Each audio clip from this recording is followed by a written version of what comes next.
Hi, welcome back to the channel. In today's video, I want to talk to you about what's happening in Cuba because unfortunately, because of the blockade that's now in place from the USA in terms of oil shipments, Cuba is now starting to break down rapidly.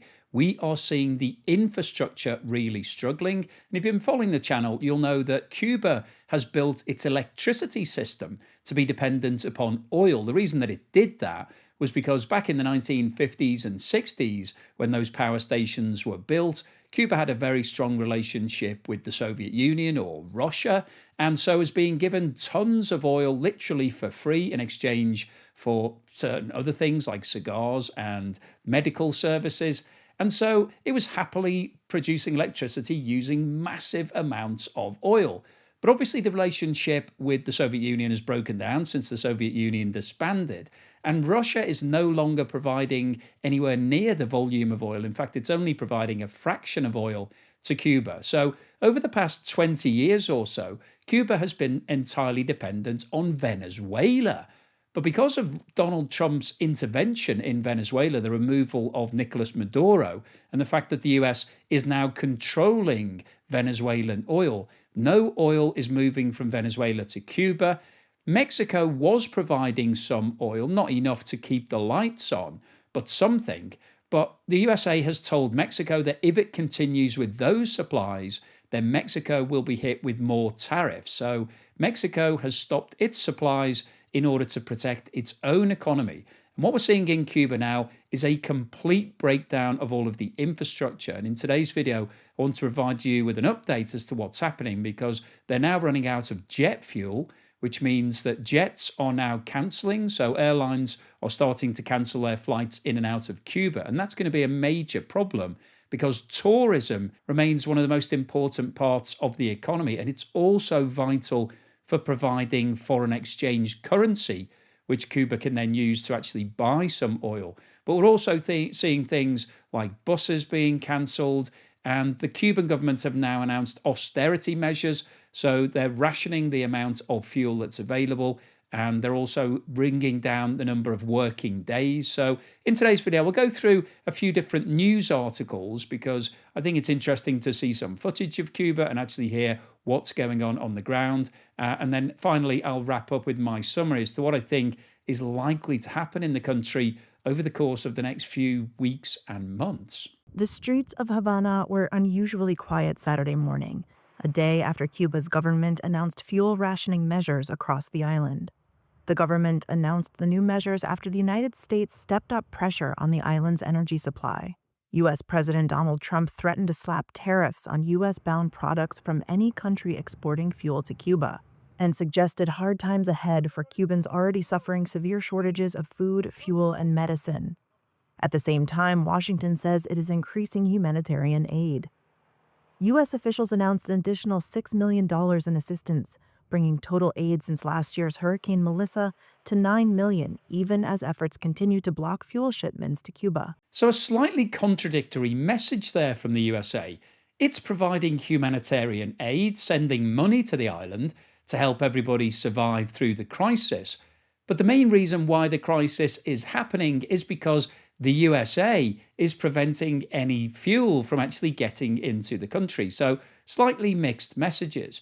And Cuba needs around about 100,000 barrels of oil per day just to keep the lights on. So $9 million of aid isn't even going to touch the sides in terms of being able to help the country. And of course, if you don't have electricity, if you can't produce electricity, then that means that all of the companies within your economy are struggling for fuel, basically. So it's very difficult to actually do things if you don't have any power.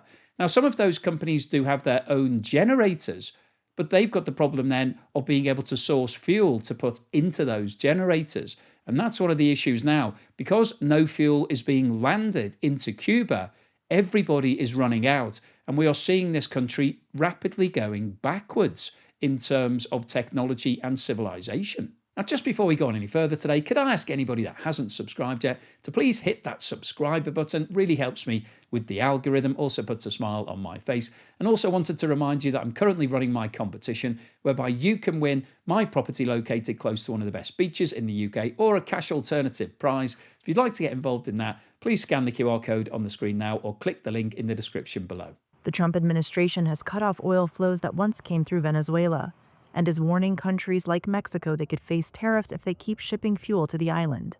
Cuban officials have called the policy contradictory, arguing that U.S. pressure is deepening shortages of fuel, food, and medicine. And in the streets of Havana, the effects are hard to miss. An unidentified taxi worker told Reuters the fuel situation has become chaotic, with only a handful of cars operating where dozens once worked. Another taxi driver, Damian Palmeras, said fuel is now rationed by tickets, with drivers limited to just 20 liters at a time. Authorities say what fuel is available will be reserved for essential services like healthcare, agriculture, education, and water systems, while tourism and export industries continue operating to protect foreign currency earnings. For now, officials say rationing will stay in place until supplies stabilize, without saying when relief might come.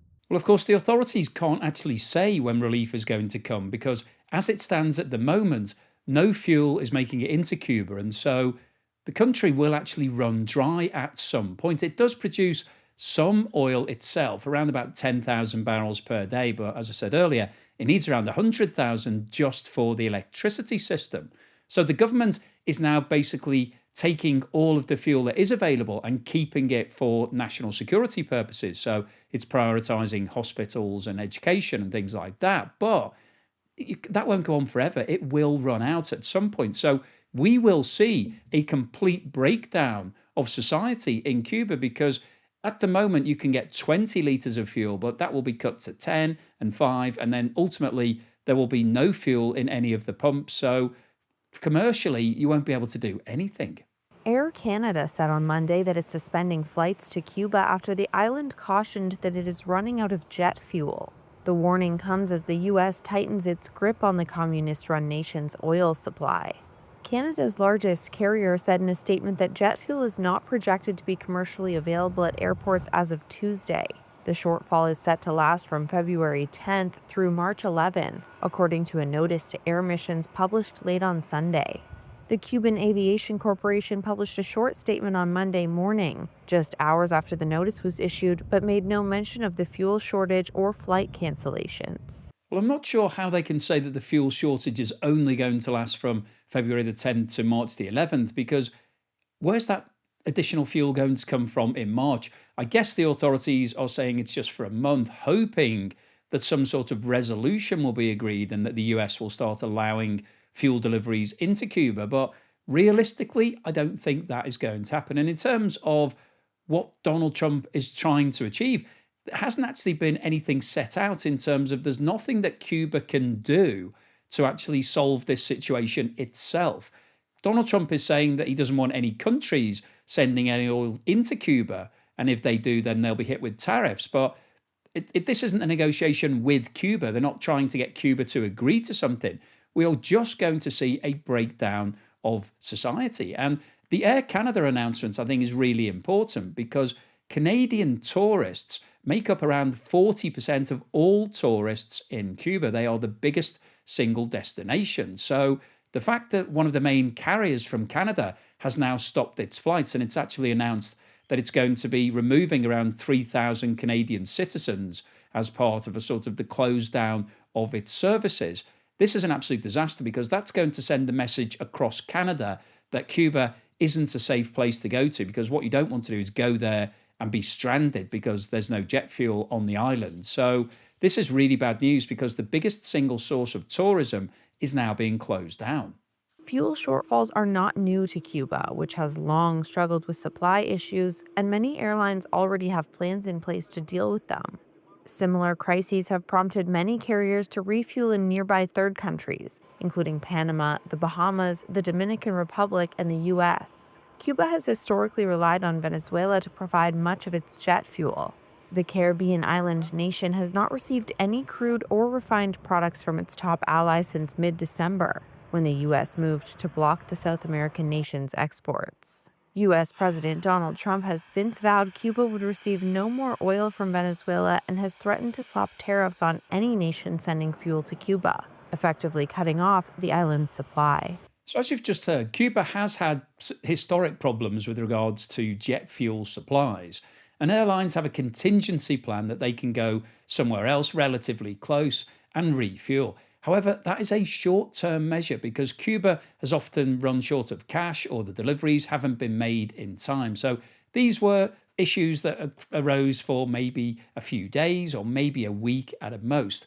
But what we're talking about here is the complete cutting off of all jet fuel supplies. So I think this is very different to what's been happening in the past. And I don't think airlines will want to permanently put into place refueling measures where they're having to go to other countries to refuel before they go to Cuba.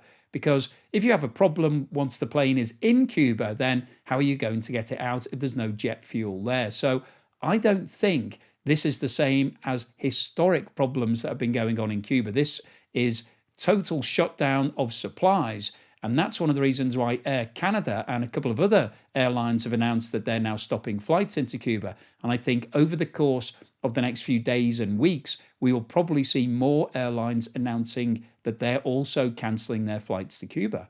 This is where these Havana residents normally board their buses to go home. But with fuel in such short supply, public buses are no longer running. People have to walk or ride their bicycles home, some hitchhike, others sleep near their workplaces. Every now and then we have problems getting home, but there was always at least one bus. Now there isn't any. So I think this is a much more fundamental problem for Cuba. So whilst flights in and out of the country are very important for the tourist industry, obviously you need local infrastructure for people to be able to move around and go to work and go to their jobs. So when you're talking about the public bus network being shut down because there isn't enough fuel to actually run those buses, that is a complete disaster. This is a grinding to a halt within Cuba because if you can't get to work, obviously you can't earn any money. That's a major problem in terms of putting food onto the table for your family.